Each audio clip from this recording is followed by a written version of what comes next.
High বন্ধুরা, আমরা এখন রোজ গার্ডেনে বসে আছি। এই যে রোজ গার্ডেনের রোজ নেই বেশি।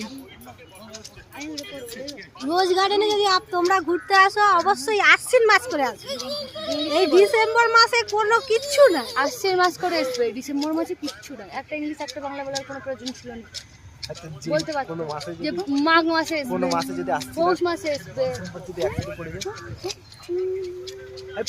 এই যে এখানে এখন ফুল গাছ লাগানো হচ্ছে। খুব একটা দাঁড়া না, জুতোটা পর, এটা পর, এটা পর, চশমাটা পর, চশমাটা পর, পড়ো চশমাটা পড়ো। ওই লিয়ালে চশমা তাহলে চশমা পর, তাহলে পর। আমার কাছে দাঁড়া। আর আমাদের গা হাত পুরো রোদেতে তেতে বম হয়ে যাচ্ছে। চলো পুরো ভিডিওটা বড় ব্লগে দেওয়া আছে।